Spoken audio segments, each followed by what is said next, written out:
এক যুবক ঘুড়ি উড়াতে খুব পছন্দ করত।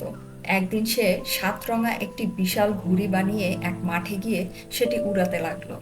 অল্প সময়ের মধ্যেই সুতো ছিঁড়ে ঘুড়িটি উড়ে গেল। কিন্তু যুবক নাছোড়বান্দা, সেও সেই ঘুড়ির পিছনে ছুটে প্রায় 2-3 মাইল গিয়ে ঘুড়িটি নিয়ে এলো। আবার পরের দিন সে ওই ঘুড়িটি উড়ালো, কিন্তু এবারও ঘুড়িটির সুতো ছিঁড়ে গেল। সে আবারও ওই ঘুড়ির পিছনে কয়েক মাইল ছুটে ঘুড়িটি নিয়ে এলো। ঠিক পরের দিনও একই ঘটনা ঘটল, অর্থাৎ ঘুড়ির সুতো ছিঁড়ে গেল এবং যুবকটি আবার ছুটতে লাগলো। এক বৃদ্ধ লোক 3 দিন ধরেই এই ঘটনা খেয়াল করছিলেন।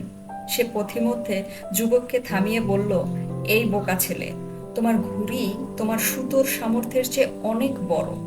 হয় তোমার ঘুড়ির আকার ছোট করো, নয় সুতো মোটা করো। না হলে তোমাকে সারা জীবন এই সুতো ছেঁড়া ঘুড়ির পিছনেই ছুটতে হবে। এবার যুবক তার ভুল বুঝতে পেরে বাড়ি ফিরে গেল। এই গল্প থেকে আমাদের শিক্ষা: আমাদের অধিকাংশের স্বপ্নগুলোতে আর ওই যুবকের ঘুড়ির মধ্যে আদতে কোনো তফাৎ নেই। আমাদের সবার চাওয়াগুলো ওই ঘুড়ির মতো রংচঙে আর বিশাল, আর সামর্থ্য হলো ওই সুতোর মতোই চিকন আর ঠুনকো। তাই প্রতিনিয়ত আমাদের স্বপ্ন ভাঙে আর আমরা কষ্ট পাই। হয় আমাদের স্বপ্ন দেখা কমাতে হবে, কিংবা স্বপ্ন পূরণের সামর্থ্য বাড়াতে হবে। তা না হলে সবাইকে সারা জীবন ওই সুতো ছেঁড়া স্বপ্নের পিছনেই ছুটতে হবে।